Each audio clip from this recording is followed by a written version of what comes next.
A entrevista mais importante dos últimos anos acontece na Rússia, em que Tucker Carlson, um repórter dos Estados Unidos, um jornalista dos Estados Unidos, faz uma entrevista de cerca de 2 horas de duração com Putin. Dentre os assuntos, ele explica as suas motivações para a guerra entre Rússia e Ucrânia e principalmente analisa a dicotomia atual entre Ocidente e Oriente. E deixa o recado bem claro, a hegemonia ocidental acabou.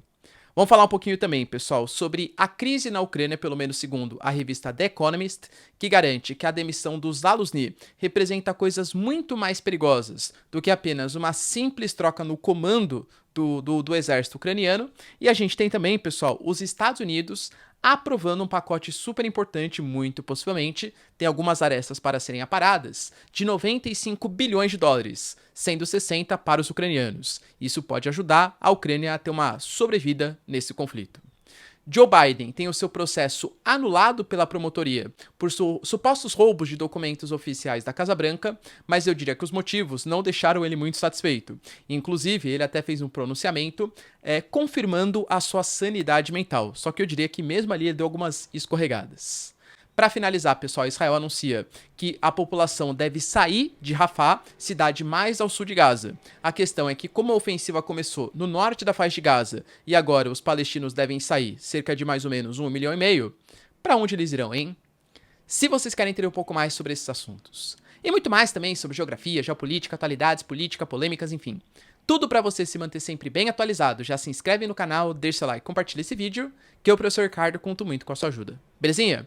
Para quem não me segue no Instagram, pessoal, @prof_Ricardo Marcílio, e caso você queira contribuir financeiramente aqui para manter o projeto, manter o canal, seja membro, pessoal, ou faça uma contribuição via Xiaomi Pix. Agradeço demais quem faz, tá? Isso ajuda bastante a manter aqui, né, o compromisso diário de trazer informações para vocês. Tamo junto? Então bora lá pro vídeo, pessoal, que tem assunto bastante relevante aí. A gente teve a entrevista de Putin com o Tucker Carlson. Eu diria, pessoal, que depois de uma série de pedidos, tudo tal, o Tucker Carlson, que pertence a uma ala mais republicana, mais trumpista, vamos colocar assim, divisão da sociedade americana, o Putin aceitou dar uma entrevista para ele. Essa entrevista, eu recomendo muito mais, galera. Professor, você vai conseguir contar toda a entrevista? Claro que não, né? Vou pegar só os melhores momentos, porque senão muito melhor você ver a entrevista com o Putin falando, claro, né? Mas ela começa com o Tucker Carlson indo assim, direto no assunto, tá? Poxa, eu quero saber por que você começou a guerra na Ucrânia. E aí, o Putin, eu diria, galera, que durante quase meia hora, uns 40 minutos ali, ele começou, poxa, antes disso, vamos entender exatamente o que é a Ucrânia. E ele foi apresentando durante toda essa meia hora, esses 40 minutos, a justificativa pelo qual, pelo menos na minha interpretação, a Ucrânia não é exatamente um país. Na verdade, segundo Putin, tá? A Ucrânia, ela existe quase como se fosse um favor, uma doação de terra dos russos para aquele território, né, para aquele governo agora local. E que são povos irmãos, são povos únicos. E que se existe hoje uma guerra entre esses dois países, ela tem que ser superada, porque afinal não existe divisão. A gente está falando de um único povo, que é o povo russo, tá? Então, na minha visão, o Putin ele foi utilizando de argumentos históricos, tal, para tentar justificar o que ele sempre vem falando, que a ideia de uma Ucrânia, ou pelo menos daquela parte da Ucrânia, que é o sudeste ucraniano, que segundo ele de novo foi dado de presente ali para os ucranianos, isso não deveria existir. Então, a unificação, ou pelo menos a conquista de Donbás, de Zaporísia, de Kherson e Crimeia, está comprovada, ou está, digamos assim, referendada por um passado histórico dos russos. Depois ele começou a falar um pouquinho sobre... inclusive ele utilizou um exemplo. Ele falou assim, por exemplo, teve uma emboscada que um grupo de soldados russos fez contra soldados ucranianos, que os soldados ucranianos, antes de se renderem, né, na verdade, antes de tentarem combater, falaram assim, soldados russos nunca se rendem, dando a entender que eles, apesar de estarem lutando pela Ucrânia, fazem parte também de uma coalizão, ou pelo menos de um passado dos russos da antiga União Soviética. Depois ele falou de todo um histórico ali do porquê A Rússia, ela vem sendo ignorada pelo Ocidente. Inclusive, o próprio Tucker Carlson, ele colocou algumas considerações depois sobre a entrevista, e ele fala que ele vê no Putin mesmo um certo ressentimento com o Ocidente, porque segundo o Putin, durante décadas, principalmente desde o fim da União Soviética, a Rússia tentou fazer políticas de aproximação, e quem foi contra essa aproximação, quem foi contra o apaziguamento do mundo foi o Ocidente. Lembrando que o Putin, pelo menos na minha visão, tá? Ele se mostrou extremamente confortável, estamos falando de um ótimo orador e que, inclusive, transmitiu, segundo Tucker Carlson, uma visão de verdade nas suas falas. Só que é claro que é uma visão parcial, né? Se a gente fizesse uma entrevista de 2 horas com o Zelensky, possivelmente, também é um ótimo orador, né? Convenceria a gente de muita coisa que o Putin convenceu o contrário, né? Estamos falando aí de 2 agentes políticos bastante habilidosos, pelo menos aí na comunicação. E aí ele foi utilizando de alguns argumentos. Falou, por exemplo, o Ocidente na década de 90, ele fez questão de incentivar separatistas terror tananã no Cáucaso. A gente pega a Revolução Laranja, por exemplo, de 2004, teve intervenção a partir dessas revoluções coloridas dos Estados Unidos, com propaganda. Ele falou, inclusive, por exemplo, a Rússia tentou convencer o Bill Clinton, inclusive, a fazer parte da OTAN, para formar uma agremiação, já que a OTAN foi fundada lá durante a Guerra Fria e tinha como principal objetivo combater a União Soviética. Mas nós, Rússia, nos anos 90, a gente não tinha mais o princípio de combater o capitalismo, combater os Estados Unidos. Fazia sentido formar uma aliança militar conjunta. Quem negou isso foram os Estados Unidos. E aí ele foi chegando com argumentos, com referências ali históricas, né? E chegou até meados de 2014, quando ele falou que os acontecimentos, o tal do Euromaidan, né, que a gente teve interferência dos Estados Unidos, foi um golpe arquitetado pelos Estados Unidos e pela União Europeia, e de fato, galera, quando você pega fotos ali, você tem a própria Victoria Nuland, que é uma secretária dos Estados Unidos, distribuindo alimentos, enfim, para a população ucraniana que estava manifestando pela derrubada do governo mais pró-Rússia e pela ascensão de um governo mais pró-União Europeia, né? Então ele alega que tudo isso foi causado, tudo foi culminado pelo Ocidente. Tanto que depois que rolou os acontecimentos na Crimeia, era natural que Donbass, que é outra região de maioria russa, também tivesse anseios mais separatistas, quisesse voltar para a Rússia. Segundo ele, tá? De novo, palavras do Putin. Ele falou assim, olha, a gente assinou os acordos de Minsk. Nos acordos de Minsk estavam acordados que a Ucrânia ia respeitar os russos que viviam no leste do território ucraniano e nós, russos, não incentivaríamos o separatismo e deixaríamos o território de Lugansk e Donetsk como territórios ucranianos. A gente teve declarações já, tanto do Sarkozy como da Merkel, isso não o Putin falando, tá? Eu falando. Tanto da Merkel como do Sarkozy, que eles sabiam que o acordo de Minsk ele estava fadado ao fracasso. E que, na verdade, aquilo foi uma espécie de tempo, ganhar tempo, para armar os ucranianos, porque algum tipo de ação dos russos no território de Donetsk e Lugansk ia acontecer. Professor, quer dizer então que tadinha da Rússia, ela tentou respeitar os acordos de Minsk, mas o Ocidente foi lá e armou os ucranianos, sabia que o acordo não ia dar certo e fez só para armar os ucranianos. De novo, não existe bonzinho na geopolítica internacional. O Putin falou que ele não incentivava os movimentos separatistas ali. Cara, temos declarações e comprovações, né, de financiamento a grupos separatistas em Donbass também. Isso não isenta o Ocidente. O Putin fala, por exemplo, que estava instalando bases militares da OTAN no território de Donbass e, inclusive, ajudando, incentivando para fazer com que os ucranianos legislassem, e até leis foram criadas, para impedir que os russos ficassem naqueles territórios. Então eu diria, pessoal, na minha concepção, que nenhum dos dois lados respeitou o acordo de Minsk. O Putin, claro, na visão dele, condena o Ocidente, falando que o acordo de Minsk a Rússia foi enganada, se sentiu usada, porque ela queria respeitar os acordos. Quando eles perceberam que a população russa não estava sendo respeitada, legislações eram criadas e até ataques eram feitos contra a população de Donbass, ele teve que proteger o seu povo. Inclusive, novamente, falou dos movimentos neoná que atuam, e de fato é verdade, né? Vite o Batalhão Azov e outras agremiações, que eram, por um viés nacionalista e anti-Rússia, passado um pano, vamos colocar assim, vai por parte do governo Zelensky. É óbvio que você falar que toda a Ucrânia é neo-tananã, ou que o Zelensky tem essa característica, talvez seja uma retórica argumentativa falha do Putin. Não são todos ucranianos. Mas que existiam, é claro que existiam, né? Então, durante toda a fala, ele foi colocando muito a culpa no Ocidente. Olha, nós, Rússia, nós tentamos nos aproximar do Ocidente na década de 90, nos anos 2000, mas o Ocidente sempre fez questão, colocando inclusive, né, os Estados Unidos, de favorecer os conflitos. Quando foi perguntado sobre uma possível paz entre Rússia e Ucrânia, ele falou assim, olha, mas a gente, se fosse pela Rússia, a gente já tinha sinalizado a paz. Quem não quis a paz foi, de novo, o Ocidente. Estávamos, há 18 meses atrás, prestes a negociar uma cessão, uma negociação ali de paz. Mas, infelizmente, o Zelensky e os seus partidários foram dar ouvidos ao Joe Biden e ao Boris Johnson. Aonde está o Boris Johnson agora? Aonde está o Biden agora? Aonde está o Ocidente, segundo Putin, né? Que está se recusando agora a fazer mais financiamento para vocês, ucranianos. Inclusive, ele até falou, vocês querem paz? A Rússia topa. Ocidente, pare de mandar armas para os ucranianos, que a gente negocia um processo de paz. Só que, claro, né? O processo de paz, ele vem com pautas do Putin. Então tem que ser um processo de enfim, você sabe o que eu tô falando. Que na prática é a saída do Zelensky, uma desmilitarização ou uma não associação com a OTAN e com o reconhecimento que todos os territórios que foram ocupados e invadidos pela Rússia tem que continuar pertencendo à Rússia. Inclusive o Putin fala, OTAN, se vocês querem um reconhecimento dos territórios, a gente para aqui a guerra agora. Então o Putin, ele se mostrou, pelo menos no discurso, bastante favorável a fazer uma negociação de paz. Quando ele foi confrontado sobre a questão, né, dessa dicotomia, dessa divisão entre Ocidente e Oriente, ele inclusive até usou uma referência na questão cerebral. Ele falou assim, não, mas tudo é dividido. Você pega o nosso cérebro, tem a parte esquerda, a parte direita, a parte mais racional, a parte mais criativa, mas os dois trabalham em conjunto. Se as duas partes do cérebro não trabalham em conjunto, a gente vai ter um caos.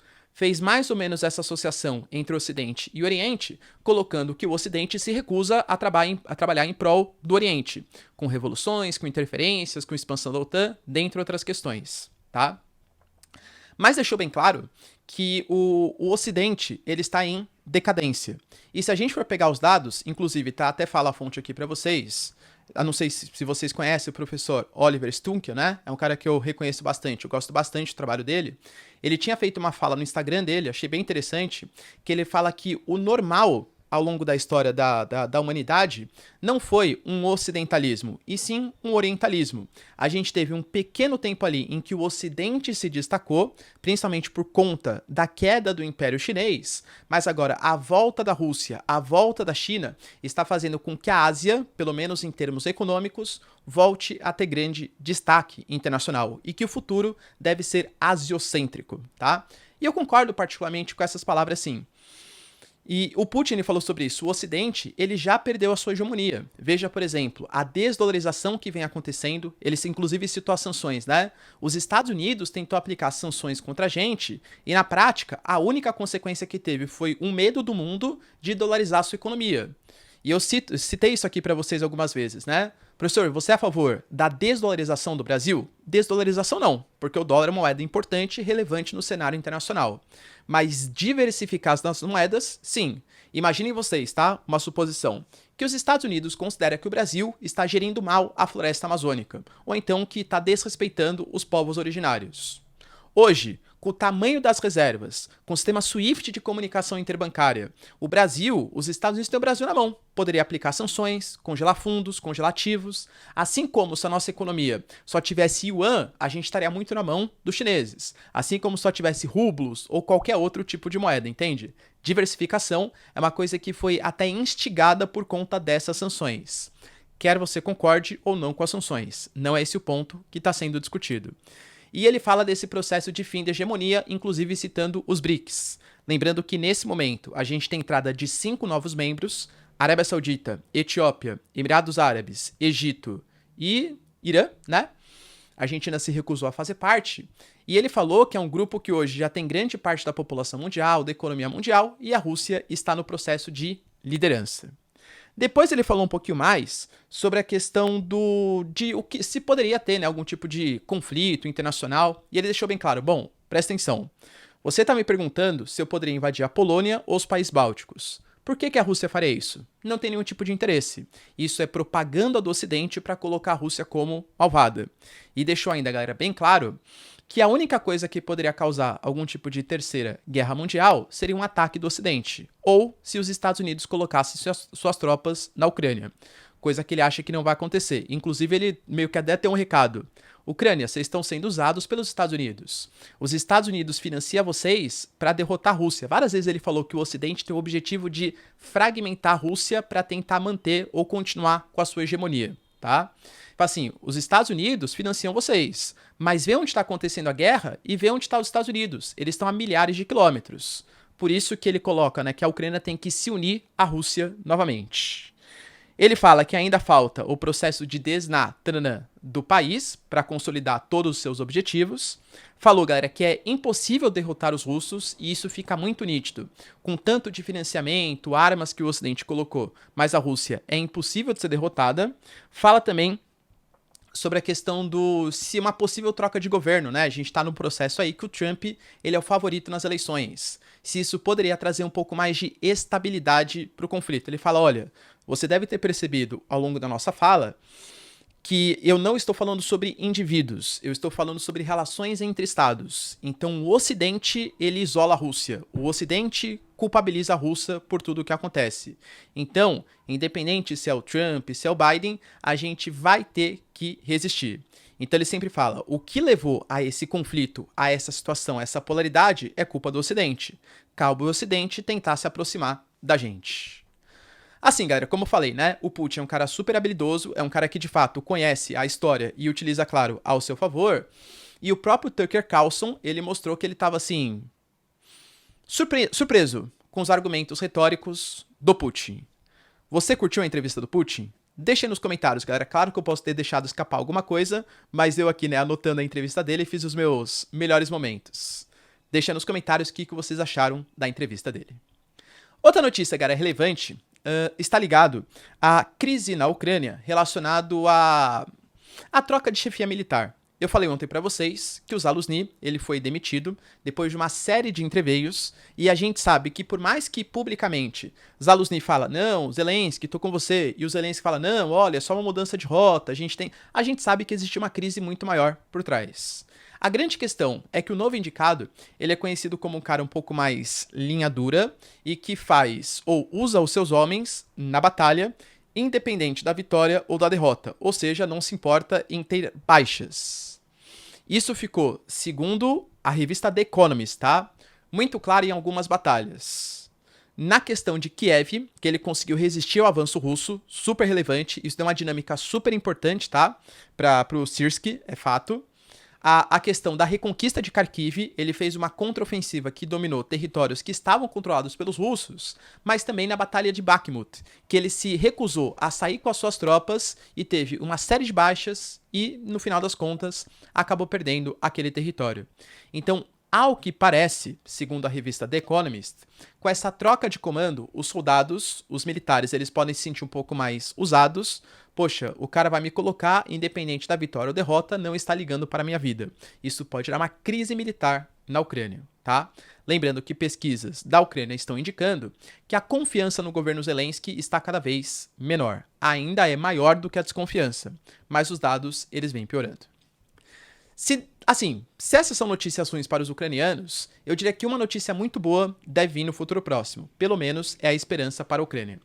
O pacote de 118 bilhões de dólares foi rejeitado pelo Senado, principalmente por conta do Trump e dos republicanos, e esse pacote iria parte para Taiwan, parte para Israel, parte para a Ucrânia e parte para a defesa da fronteira sul dos Estados Unidos. A parte da fronteira sul teve algumas discussões, ela foi tirada de lado e agora está rolando um novo pacote, não com aquele valor anterior, mas sim com 95 bilhões de dólares, para Taiwan, para Israel e para a Ucrânia. Só para a Ucrânia são 60 bilhões de dólares, e isso deve ser votado no futuro próximo.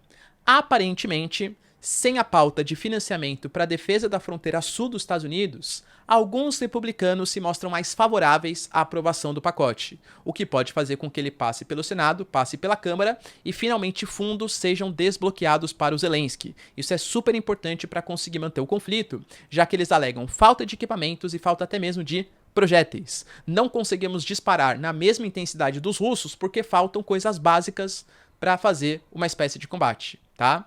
Só que existe um pequeno probleminha. Uma ala republicana está um pouco preocupada porque a Ucrânia é um país envolto em casos de corrupção. Por exemplo, um documento dos Estados Unidos coloca que mais de $1 bilhão não conseguiu ser monitorado, que é financiamento que saiu dos Estados Unidos e foi para outro país. Aí alguns senadores com uma postura mais nacionalista falam, poxa, mas nós temos problemas fronteiriços nos Estados Unidos. Como que já mandar $60 bilhões para a Ucrânia enquanto tem questões internas? Principalmente a ala mais trumpista, que não é muito favorável a essa ajuda da Ucrânia. Então, assim, notícias positivas, mas não sei se vai ser muito bem aceito. Para finalizar, pessoal, a gente teve também o Joe Biden sendo colocado como inocente, não inocente, mas a arquivação do seu processo. Senhor, que processo? Da mesma maneira que o Trump foi visto com documentos oficiais da Casa Branca na sua mansão na Flórida, inclusive é uma das investigações contra o Trump que deve explodir bem no ano eleitoral, ou seja, esse ano, o Biden fez coisa mais ou menos similar. Em 2017, ele saiu da presidência, ele era da vice-presidência, né? Ele era vice do Obama, e ele levou alguns documentos oficiais. Só que tem uma pequena diferença. No caso do Trump, foram investigações da polícia que invadiu e encontrou os documentos. No caso do Biden, foram os seus advogados que levaram os documentos. Olha, estava sem querer na posse do Biden. E aí começaram as investigações e o promotor resolveu inocentar ou arquivar a denúncia contra o Biden. Professor, por que fez isso? Então, o problema é a justificativa. Olha, o Biden, segundo o promotor, tá? O Biden a todo momento demonstrou ser um senhor simpático, tudo tal, mas que não está no pleno gozo ali da sua sanidade mental. Então tem graves problemas de memória. Cara, isso em pleno ano eleitoral é complicado, né? O Biden, ele até tentou dar um pronunciamento, tentou não, fez, né? Deu um pronunciamento oficial, falando que ele está, sim, plenamente saudável, até porque ele está concorrendo às eleições, e se ele tiver realmente muito mal de saúde mental, são mais 4 anos. A tendência é que piore, né? Cada vez mais, de acordo com a velhice chegando. E ele falou, cara, que não, que ele tá perfeitamente, olha todas as ações que ele fez, os Bidenomics e tudo tal. Só que quando ele estava falando, ele começou a se referir ao general Al-Sisi, que é o representante do governo do Egito. Só que ele citou que ele é o presidente do México. Ah, professor, é só uma gafezinha, tudo tal. Eu concordo, às vezes eu falo também, né? Quero falar Rússia, falo Ucrânia, tudo tal. Mas eu diria que uma coisa tão repetitiva e com outras denúncias, por exemplo, no pronunciamento, segundo o promotor, o Biden, ele se referiu a aliados como se fossem inimigos, ele queria falar sobre a chanceler Angela Merkel, mas se referiu ao nome de um chanceler do passado da Alemanha, então ele vai fazendo algumas confusões. Então ele foi inocentado, mas eu diria que isso pode complicar um pouquinho as questões principalmente relacionadas aí às eleições dos Estados Unidos. O próprio Mike Pence, né, que é um representante dos republicanos, falou, pá, beleza, então ele tá inocente, mas porque ele não goza das plenas saúde mentais, da saúde mental, é esse cara que vai ser presidente dos Estados Unidos de novo, entende? Então, do ponto de vista eleitoral, isso pode ter pegado um pouco mal. E para finalizar, pessoal, a gente teve o Benjamin Netanyahu deixando o recado bem claro. População de Rafah, saiam daí. Rafah, né? Saiam daí. Rafah, para quem não sabe, é um território na faixa de Gaza que faz fronteira com o Egito. Israel começou as operações militares mais fortes no norte de Israel, pedindo para a população palestina se deslocar para o sul. Foram avançando em direção a Khan Yunis, foram avançando, chegaram em Rafah, inclusive com ataques naquelas regiões. Se Israel está pedindo para eles saírem de Rafah, a gente está falando de, além de estrangeiros, né, que estão esperando ali a travessia com o Egito, que o Egito não libera em grande parte das vezes. Para onde os palestinos vão? Vão voltar para os territórios atacados, que foram destruídos? Entende? Então, o que o próprio Estados Unidos está colocando é que está num ataque descabido, desproporcional, tá? Enquanto Israel fala que tem que eliminar todos aqueles que pertencem ao Hamas. E que a cidade ou a região de Rafah é onde ainda sobram alguns líderes, por exemplo, Sinwar, que deve estar próximo daquele território. A questão é que se até lá, que é uma região pequenininha, com mais de 1 milhão de pessoas, alta densidade demográfica, algumas mortes de palestinos devem aumentar no futuro próximo. Então Israel pode ser ainda mais pressionado daqui a pouquinho. Beleza, pessoal? Deu para entender os principais acontecimentos? Se vocês curtiram o vídeo, então, já deixa seu like, se inscreve no canal. Tamo junto, beijos, abraços e Tchau, tchau.